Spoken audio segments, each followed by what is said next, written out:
people want to get the door.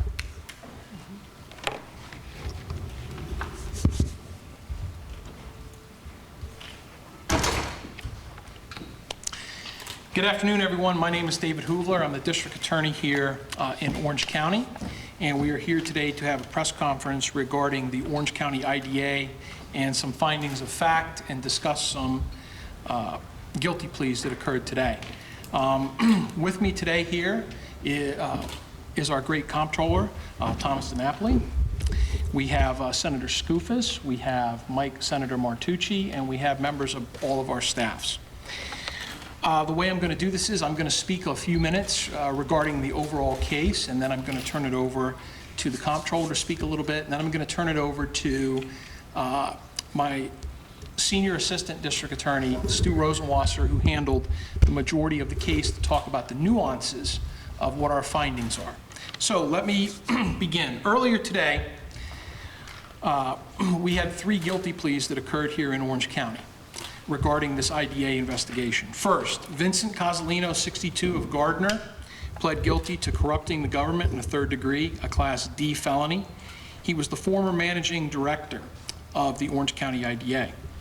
Also, Lori Villasosa, 41, of Newburgh, pled guilty to corrupting the government in the 4th degree, an E felony. She is the former IDA CEO.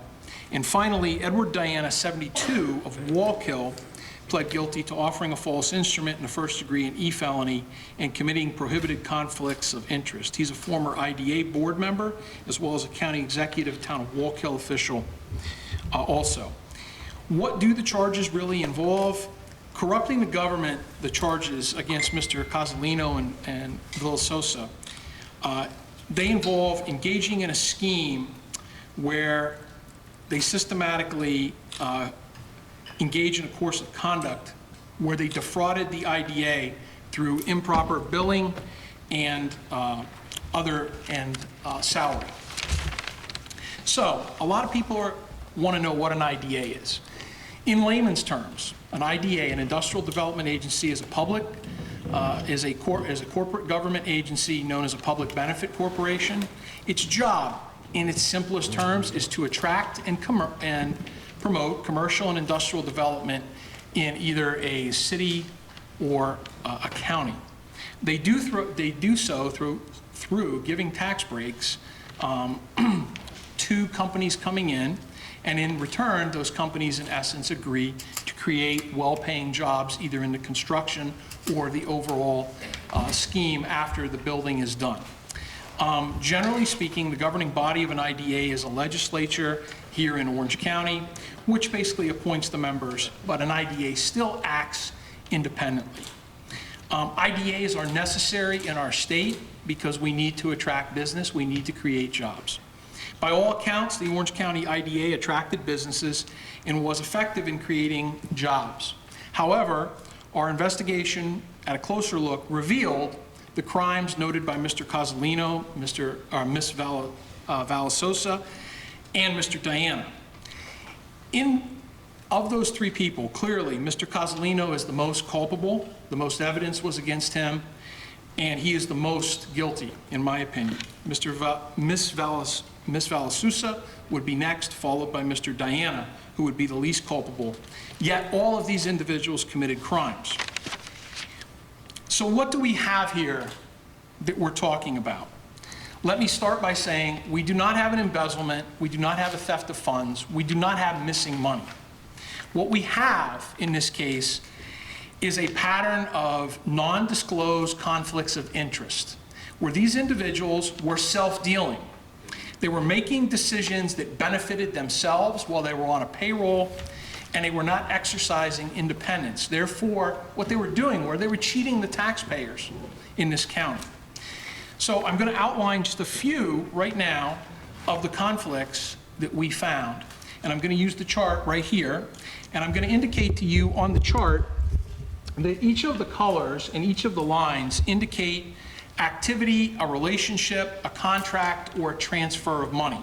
And now I'm going to show you where these non-disclosed conflicts of interest occur.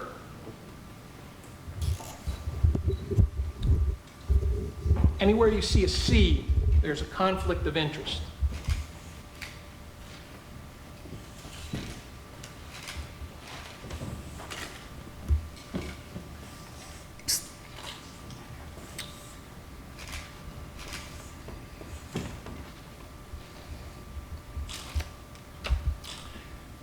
Everywhere you see a C denoted on these lines in this chart indicates there was a non-disclosed conflict of interest where the defendants or companies they work for did not disclose that they had business interests, self-dealing, or were employed, which they needed to in order to comply with the law. Examples of some of these non-disclosed conflicts of interest, which are all prohibited under the general municipal law of our state. Some examples that you see on this chart. Mr. Diana working for Galileo Technology while he was on the IDA board. Ms. Villasusa working for Galileo Technology while she sat on other boards and was a manager for the IDA. The IDA having a substantial relationship to TSEC, the Strategic Economic Consortium, and Ms. Villasusa and Mr. Cozzolino both on the board of TSEC and on the payroll of Galileo all at the same time. And all of this was happening without them disclosing this to the IDA board of directors or making it public. So first, things that we found, a pattern of non-disclosed conflicts of interest. What we found next was a series of one-sided contracts that occurred because of these non-disclosed conflicts and because of self-dealing and because of people wanting to benefit themselves or benefit their company. What we found was we found contracts that Galileo Technology had with the IDA that did not adequately designate the services that Galileo was to provide. They were vague, they were nondescript, they were virtually unintelligible. The contracts contained convoluted language trying to make Galileo look like an independent contractor to avoid a conflict of interest, which would be largely impossible if Mr. Galileo or Mr. Cozzolino held himself out as a managing partner of Galileo Technologies. Another example of one-sided contracts. Galileo Technology and Mr. Cozzolino were designated the managing director at the same time they said they were independent in almost all documents circulated through the various companies and the various transactions. The contract language was so vague that Galileo could legally, under these poorly drafted one-sided contracts, bill for the same services under multiple contracts. If you look to the chart, the second one over here, what you have is, what we found was that a contract here involving New Windsor, Newburgh, Galileo Technology managing director the contracts were so poorly drafted that they could submit a bill indicating it came from the accelerator without walls. And no one would be able to know that that was actually happening or ascertain that that bill, where that bill came from.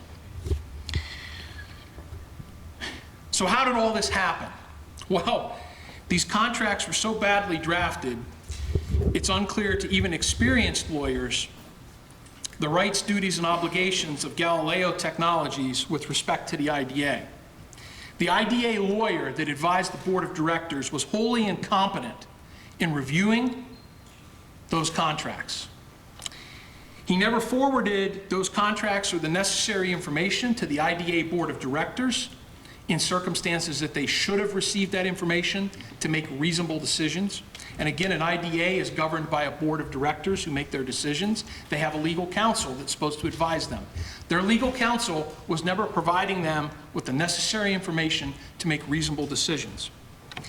The IDA lawyer accepted pre-drafted contracts from Galileo Technologies without fixing or recommending changes to the contracts, and the contracts were so one-sided in nature that they favored Galileo Technologies to the point that Galileo was enriching itself many times over when it shouldn't have been.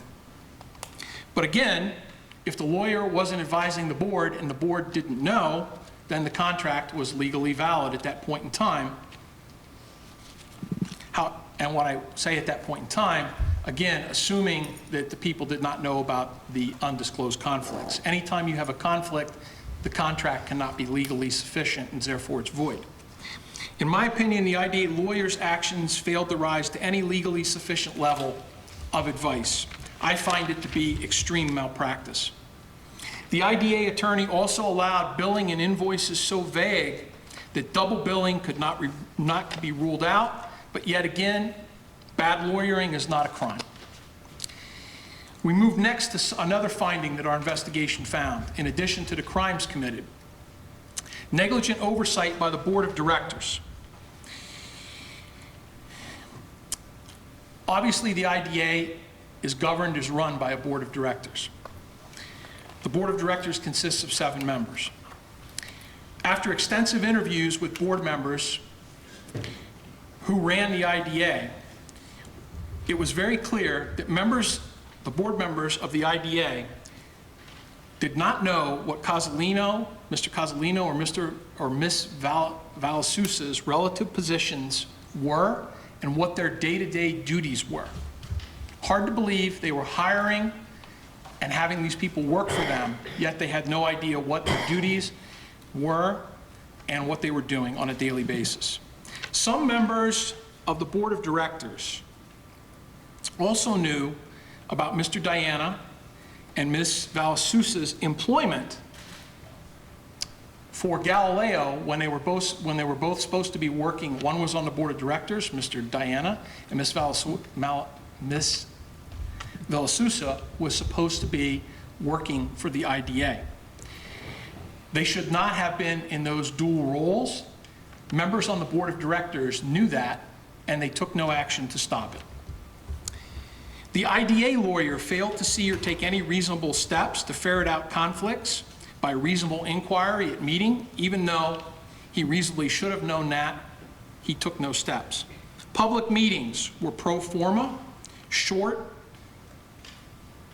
virtually no detail, and no discussion was had. Some of the members on the board that were let go by the Orange County Legislature, Mr. Brescia, Diana, McCary, Gatos, Quinn, Radulski, and DeSalvo. They're volunteers. I believe they're not bad people. Clearly, they believed the IDA was working, but they never exercised any reasonable oversight over the IDA, its daily operations, its contracts, or its financials. The very job that they were put there to do, they didn't do. And their lawyer did not do that. They failed to seek any independent outside verification of what Galileo Technologies told the IDA that they were doing. Additionally, the IDA, under this board, as well as the lawyer, failed to adopt an effective ethics policy and financial disclosure. Luckily, the new board that was brought in earlier this year has taken action on that. Last week they did so. I commend them for that. There was a failure of the old board and their counsel to adopt model conflict policies and disclosure forms as provided by New York State. The state put them out there. The board did not adopt any of them. Their legal counsel did not recommend them. Luckily, with the county attorney's assistance and the new board, last week they adopted these policies. So again, what do we have here? We don't have theft, we don't have embezzlement, we don't have kickbacks, we don't have bribery. All the money is accounted for. It may have been poorly spent, there may be double billing, there may be poorly executed contracts, there may be bad legal advice. Clearly, there was poor board oversight, poor legal advice leading to a lack of operational control, which led to the criminal activity of Mr. Cozzolino, Ms. Valasusa, and Mr. Diana. So let me repeat that. The poor board oversight, the poor legal advice, leading to the lack of operational control over the IDA and the companies working for it, led to this criminal activity. Interestingly, something I'm going to point out, the investigation revealed that Mr. Diana had a conflict of interest. He worked for Galileo Technologies, and at the same time, he sat on the board of directors for the IDA. That is a conflict. It's prohibited. So he wasn't an independent board member. However, the rest of the board members were. And it appears in every vote, they showed independence in voting and governing, And there's absolutely no evidence to suggest that Mr. Diana influenced any vote or any action by any of the other members in dealing with Mr. Cozzolino, Galileo Technologies, the IDA, the accelerator programs, in any way, shape, or form. In fact, almost every vote that the board ever took was unanimous. The only time it wasn't unanimous was when someone was absent. So the lack of, again, no operational controls in place, vague billing practices, no details. Financial officers and legal counsel didn't check whether invoices were submitted properly, hourly contracts versus set fees. They paid and accepted invoices which lacked particularity. They lacked such particularity that we couldn't even perform a reasonable audit to determine what the billings were for.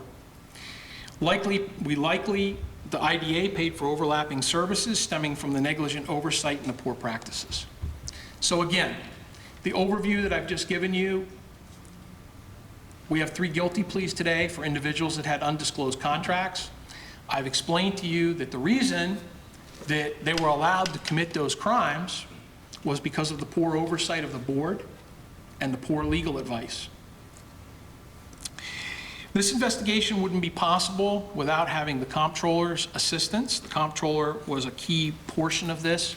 His staff, Investigator Jen Wood, Assistant Counsel Kelly Leinig, Supervising Auditor Sarah Tilpaugh, the Town of New Windsor Chief Doss, his agency assisted, and Chris Sager from that agency also. 2 individuals in my office that were tasked with this case who examined over 100,000 documents in the last 4 months. My senior counsel, Stu Rosenwasser, who's going to speak after the Comptroller and talk about the nuances of the case, and Chris Borick, my chief assistant, who assisted with that. So at this point, I've outlined a little detail about the case and what it involves. Now I'm going to turn it over to our state comptroller and have him say a few words about our partnership and our cooperation. Sir. Thank you. Good afternoon, everyone. Thank you, District Attorney Hoovler, for our ongoing partnership, long-standing. This is not our first collaboration. We hope there'll be no others, but we are ready to partner with you once again. You really are doing an extraordinary job on a host of fronts, including dealing with issues of public corruption, which certainly is a priority for us in the Comptroller's office.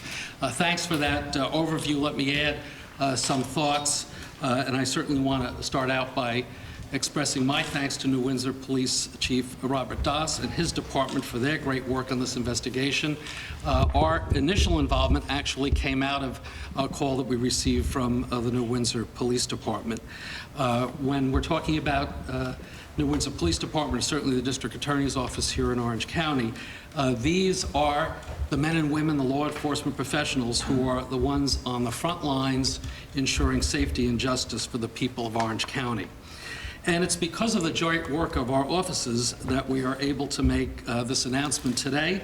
As the District Attorney outlined, felony convictions of 3 IDA officials and the recovery of more than $1 million.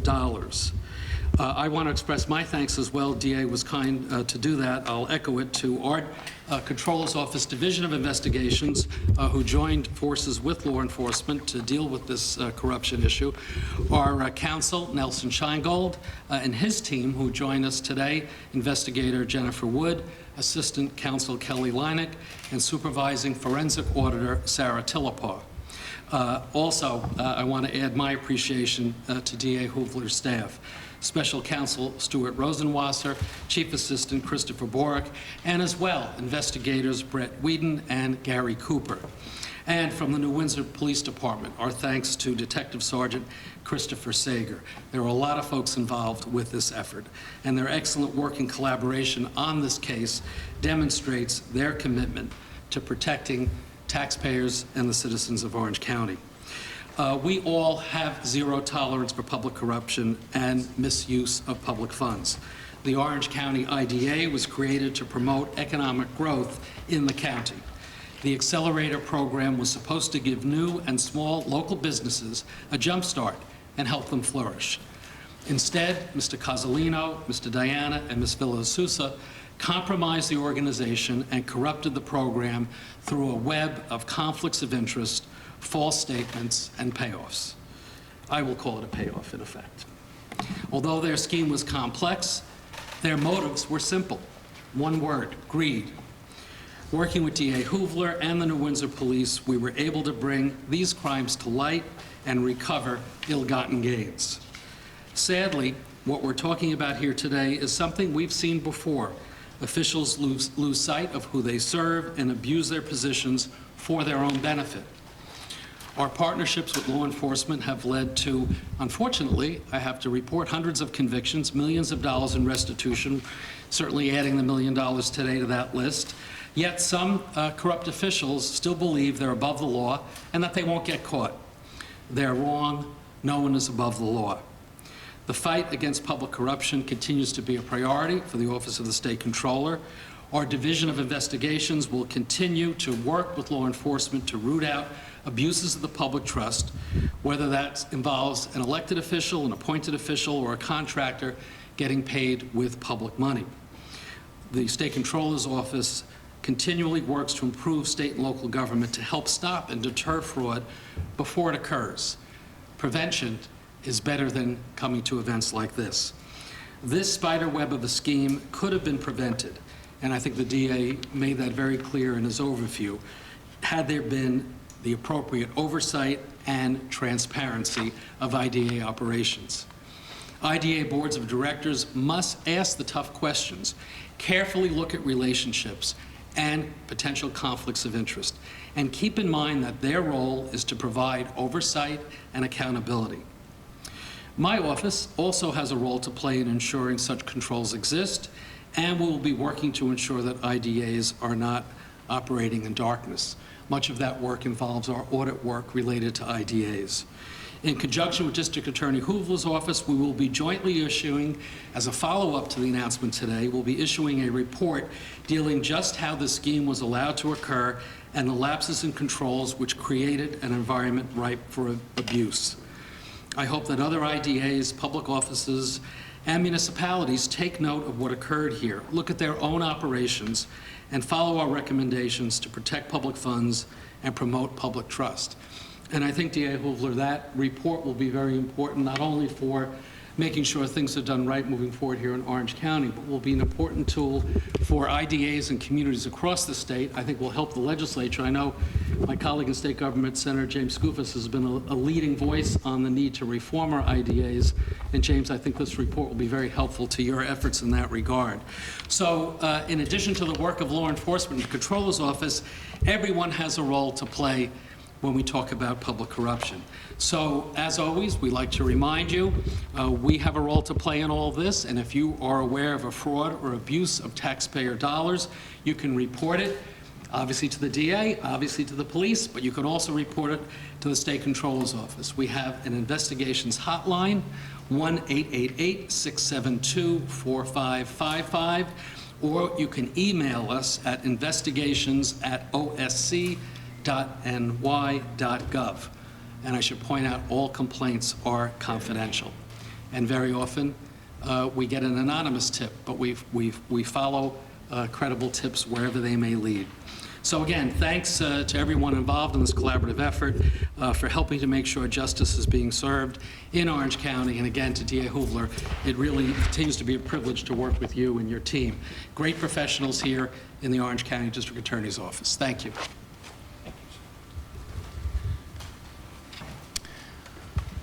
Failed to mention, I saw Senator Martucci come in, as well as our County Executive, Steve Newhouse, is here. Obviously, a case of this magnitude and size there's a lot of nuances, and there's a lot of difficulties in handling a case like this.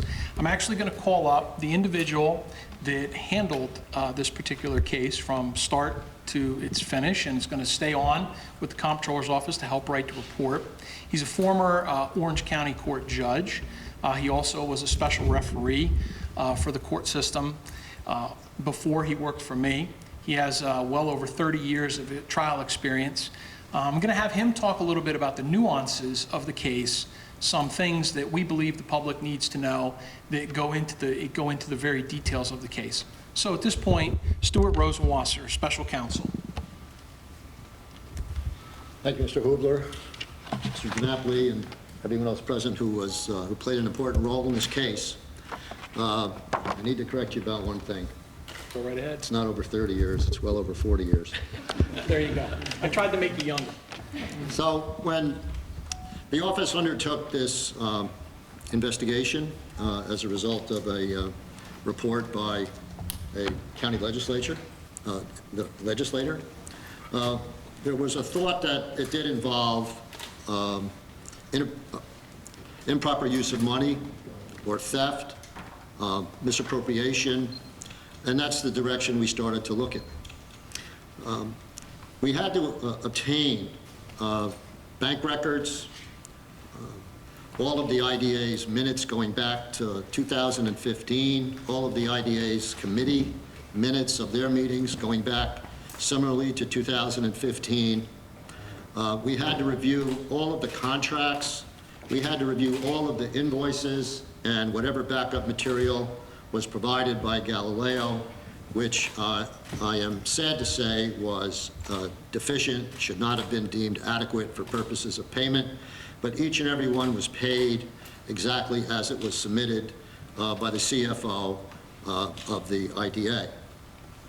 The DA has indicated that it was necessary to review perhaps 100,000 documents or 100,000 sheets of paper associated with those documents, but I can tell you, in the last 4 months, it seems to me at least that I reviewed 500,000 pages of documents. At least that's what it seems like. And this is a case where a theory of prosecution or finding the criminal conduct was difficult. It was not apparent. The documents had to be reviewed again and again and again to come up with a theory of what happened here. And I'm here to tell you, and Mr. Hubler has already done more than a great job of explaining what the problems were. We had interlocking contracts, as he's explained, that were both vague and, to say the least, one-sided. Someone must have insisted that Galileo be deemed an independent contractor, and the only reason that that probably was sought was to avoid the ethical requirements, the disclosure requirements, the conflict requirements of the general municipal law. And that made the case even that much more difficult because Cozzolino appeared from the very start to be in the driver's seat. He came in 2015, he sold the IDA this notion of an accelerator program to nurture startup businesses, to assist existing Orange County businesses. And what happened over the next 5 years was an explosion of that accelerator program throughout the county, resulting in the establishment of 5 separate accelerator campuses, one in Highland Falls, which still remains vacant completely. He established the what was called the AWOP program, Accelerator Without Walls program. And this program has expanded, and at each and every time it expanded, it benefited Galileo directly. So the board was taking advice from Galileo. He was telling him how great this accelerator program was going. There was no independent verification of what he was telling them. There was no independent verification of the cost per job he was representing to them, which our investigation found out was actually 5 times more than what he was indicating. And quite frankly, had there been verification, it is most likely that this accelerator program would have been reduced or eliminated because it was an absolute drain of public funds, and we don't know, we're not in a position to know as a result of this investigation how successful it was or how much of a failure it was, because this board relied on what Cozzolino told them without question, each and every time, without testing and without question. The interlocking contracts, if I could just come over here to explain some of the nuance to you. Galileo was paid contractually separately. Initially for the IDA to be the managing director of the IDA itself. That didn't start out that way. He came in to be managing director of the Business Accelerator. So in 2015, what was the Business Accelerator? Because none of these things existed. These all came into being because of the recommendations of Casalino. At the time he came in, the Business Accelerator essentially was leasing space that they controlled to start up businesses and gave them other forms of assistance. But it was nowhere near what it turned out to be. So he was hired at a pretty reasonable cost to manage this, $60,000 a year, initially back in 15. It ballooned to $80,000 in 2021. They liked him so much, and he apparently made so much of an impact on him, that by less than 1 year later, in 2016, they made him managing director of the IDA. Now, by managing director of the IDA, it was unclear exactly what his role was, separate and apart from being managing director of the Accelerator. And we actually found invoices that he billed to this program, Accelerator Without Walls, to prepare reports to give to the board of directors. So the Business Accelerator, he came in, and by 2018, he established an accelerator called the New Windsor-Newburgh Accelerator. He caused the Orange County IDA to spend over $300,000 to fix up a building that the IDA did not have an interest in. And startup companies started to move into there. He then opened the Middletown Accelerator. He got separately paid for the New Windsor-Newburgh Accelerator. He got separately paid for the Middletown Accelerator. He convinced them that they should start this AWA program that existed perhaps nowhere else. And he didn't get paid for that, but there was allotted a fund of money, initially $220,000. It grew during the pandemic year to $500,000, which he could spend by hiring his own company to perform services, technical services, funding services for existing Orange County businesses. And this was an important part of our investigation. Of course, he used this money every year, and it was benefited, Galileo was benefited.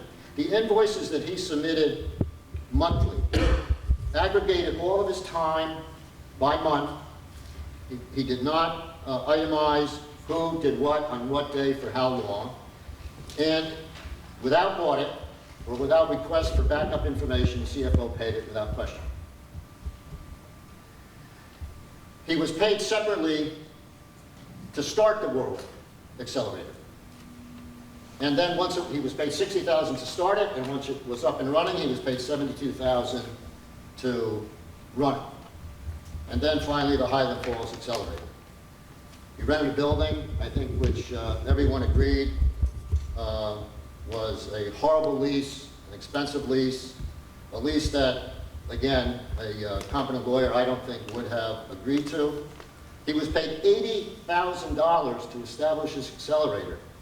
And then, once the lease was signed October of last year, they started paying $72,000 per year, January 1st, 2021. So the nuance here is, if all of these component parts comprise the Orange County Business Accelerator, why did he get paid separately for the Orange County Business Accelerator? That's a question not a single board member could answer. As a matter of fact, not a single board member ever saw a contract. Not a single member could tell us how this compensation was arrived at. And we have some indication during our investigation that the legal advisor for the board did not even draft these, or perhaps maybe did not even see them, that they came directly from Casalino. So what we did find with the very expert assistance of the Comptroller's office through the audit process of banking records was inappropriate billing to the AWA program for that which he was getting paid for in the Newburgh Accelerator program. And they were able to find for us that there was over $150,000 of billing that was not appropriate and that they should not have been paid for, because he was already getting paid to provide those services, and he billed it to this to tap into that fund of money.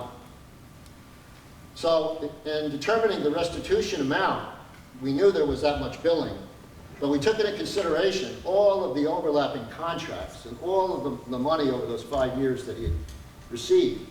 And that's how we arrived at $1 million that Mr. Cozzolino personally has to repay to the IDA. So the conflict situation here obviously is what laid the foundation and the groundwork for this to have occurred.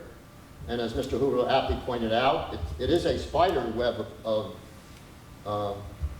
non-disclosures. When the investigation first came to us, it was apparent that a forensic auditor who was hired by the prior board to come in and take a look at what they were doing and perhaps defend them against what was they were being accused of at the time, he found out, he discovered these conflicts between Diana Cozzolino and Bill Sousa that arose from their working for Galileo.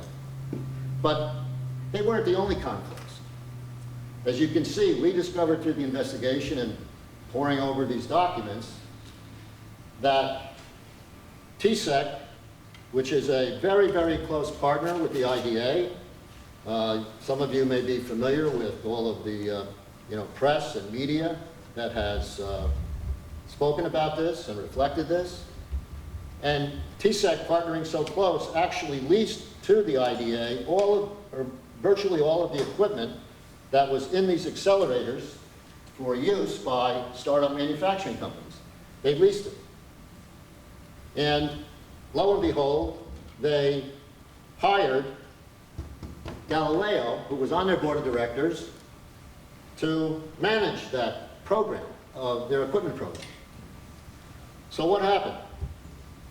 Galileo was managing director of the business accelerator in the IDA, went to the Orange County Funding Corp, which works in tandem with the IDA and funds, makes loans and grants to companies here to stimulate economic growth.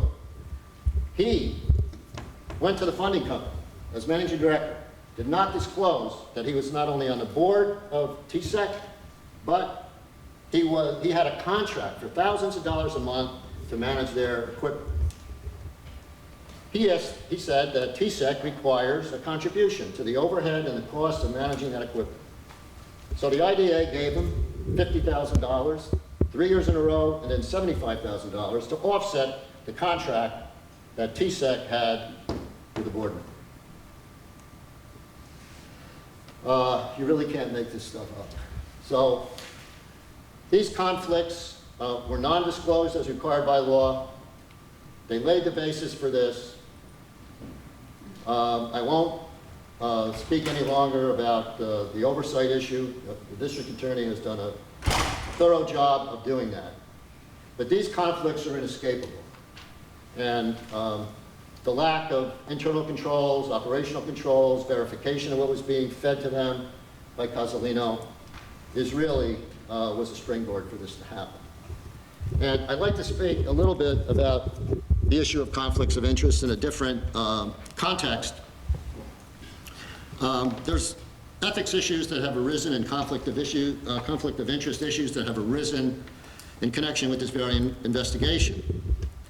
There are those who believe or think that perhaps this district attorney's office should not have undertaken this investigation because of perhaps prior association or the politically charged nature of the accusations.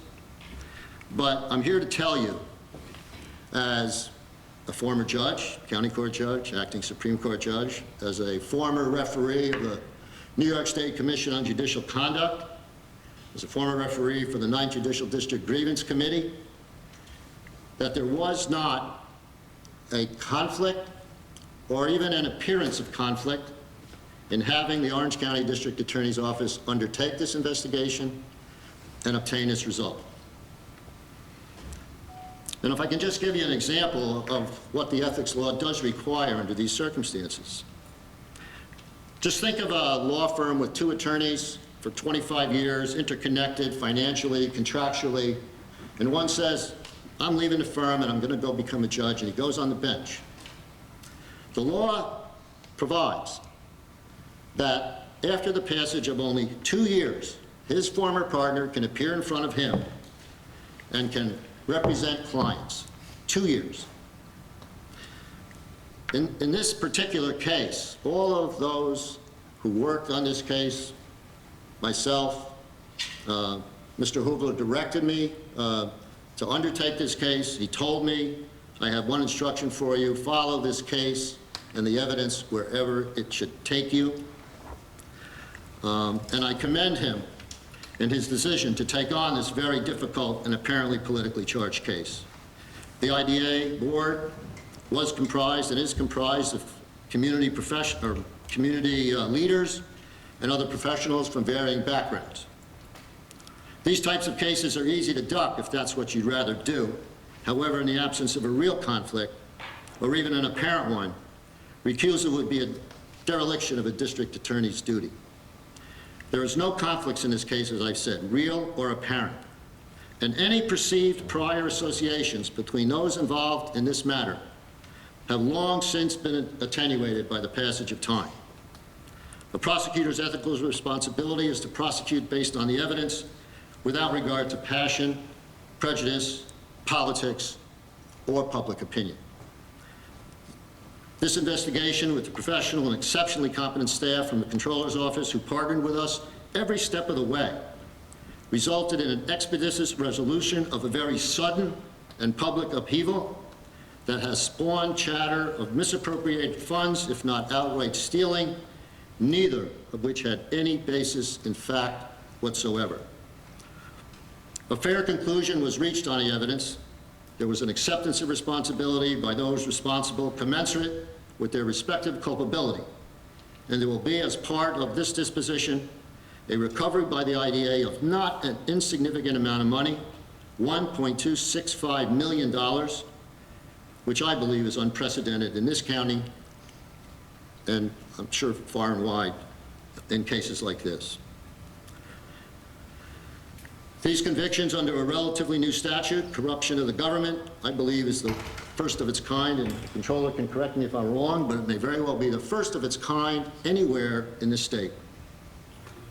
The mission of the IDA is worthwhile. However, it was not able to be fulfilled by a celebration of self-congratulatory incompetence by the prior board or any others who should have been more vigilant. I also want to express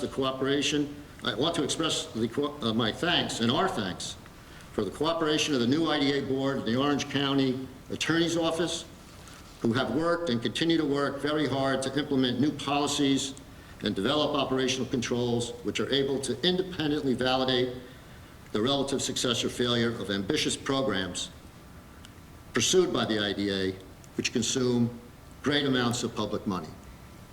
Thank you, Dave, for the opportunity for me to speak. The reason I had Special Counsel Rosenwasser speak is because obviously the case is extremely complicated, and I felt that just going over the highlights that I was basically my speaking points was not sufficient to give you a basis of what transpired.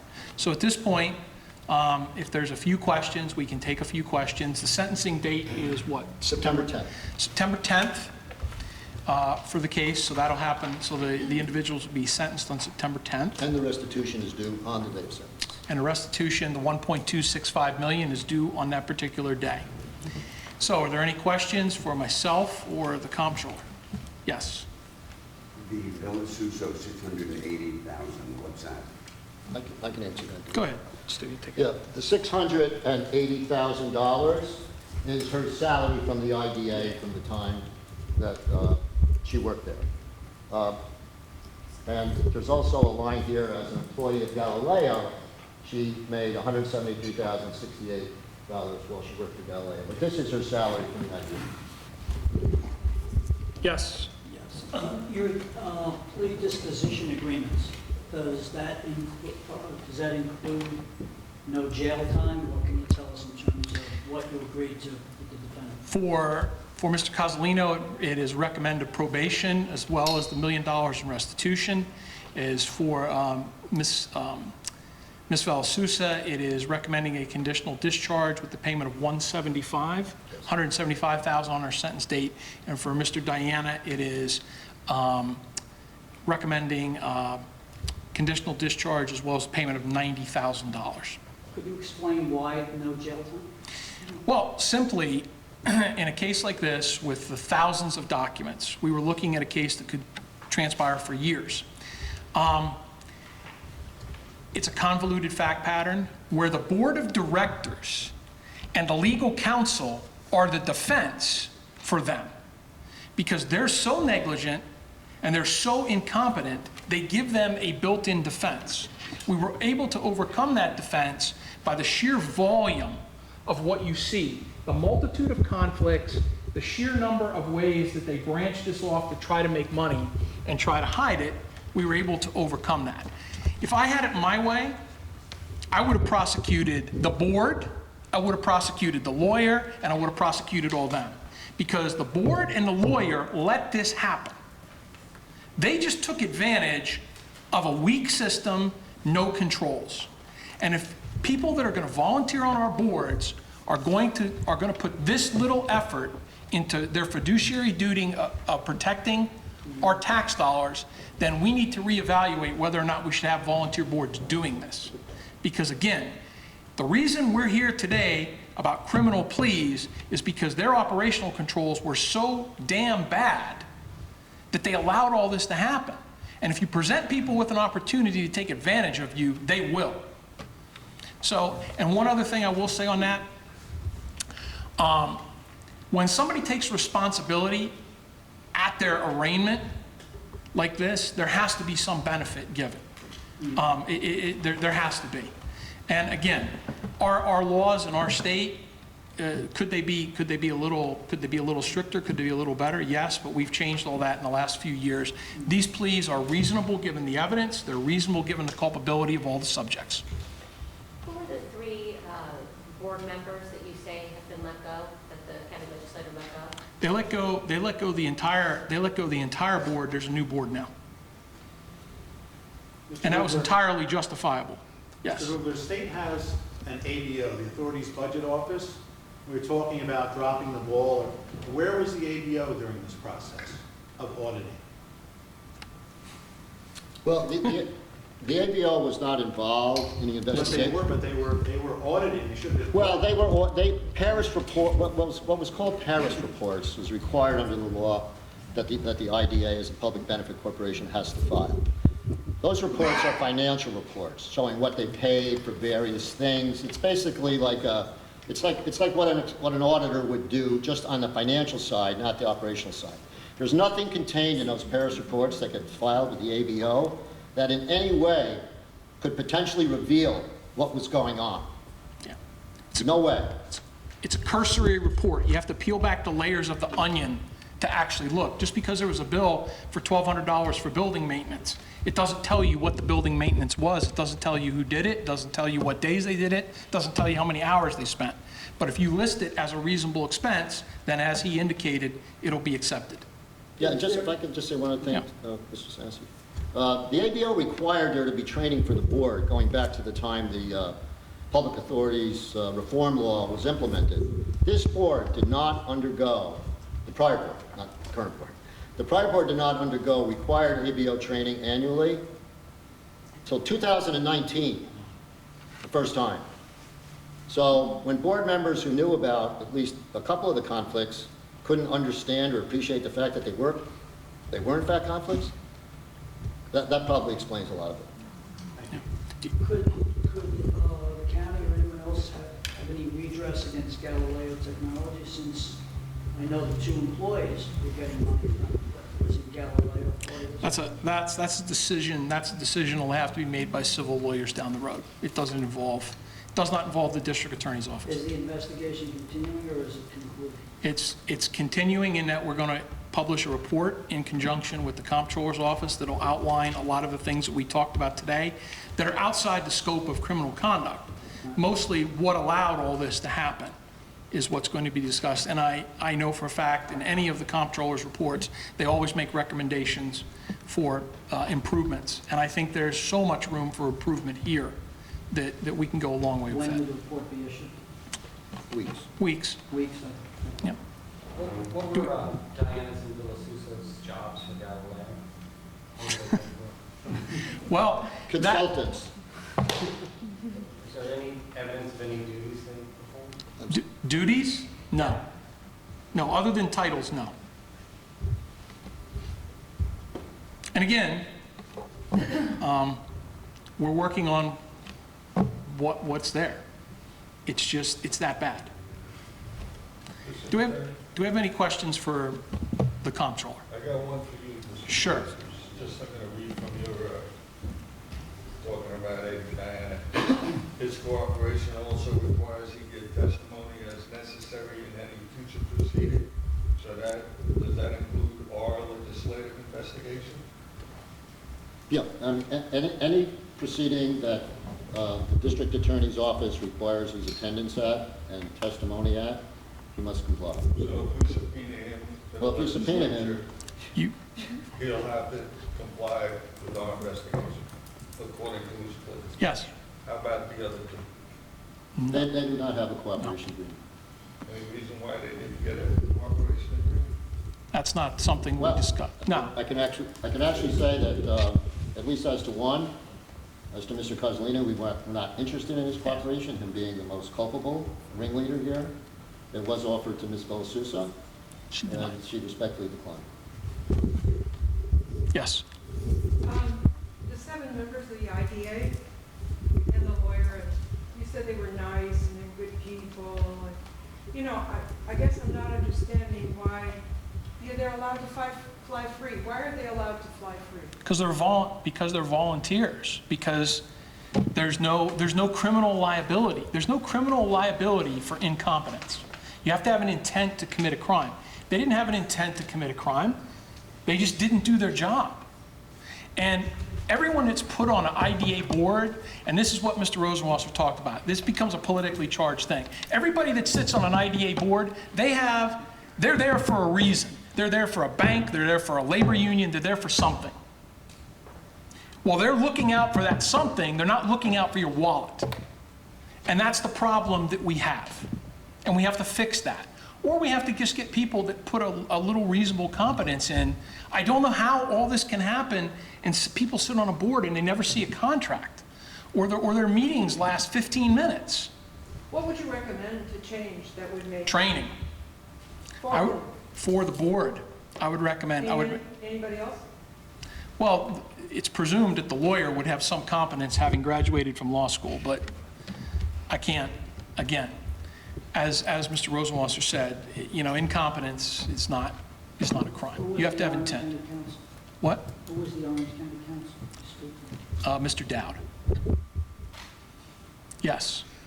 What was the demeanor of everybody who was arrested? Did anybody feel like they were accused wrongly? I mean, what was, did they say, oh my God, you got me? I mean, can you share They any of accepted that? responsibility. They were confronted with a mountain of documents, and again, a labyrinth of conflicts, a spider web, and I think the multitude of it is what led them. Too many things you have to explain that happened here. Just too many. It wasn't just one thing. Yeah, Chris. Question for the Comptroller. There, thank you. What was the, you said that your investigation began with information you got from New Windsor. I'm sorry, yes, You said that your with a call your from New office Windsor. Yes, investigation began with Yes. information you got from New Windsor. Yes. What was that? Well, we were advised by the police department that they had heard of some inappropriate activities happening. We then started our investigative work, and then concurrently, we received a call from the district attorney's office, and we said, hey, we've already got an open case and a collaboration with New Windsor, and so then the 3 parties joined forces. Can you say what they brought to your attention? I think it was just a general, there's some bad stuff going on at the IDA, you all need to take a look at it. That'd be a fair Conflicts of summary interest. way to describe it? Possible conflicts of interest. Possible conflicts of interest, conflict of interest. Some elements of this way. Yeah, I think that'd be fair to say, yes, yes. Yes. The investigation wound up mainly being centered on the accelerator program. Was there any indication of any type of criminality in regards to granting of incentives by the government? No, the investigation really centered on the accelerator program, because that's where the problems were. The other work of the IDA in considering the grant of pilots for new industry and manufacturing businesses coming in, there was no indication that there was any problem there. As a matter of fact, the pilot side is what generates the money for the IDA. Right. The accelerator program is what drained it for the last 5 years. Yeah.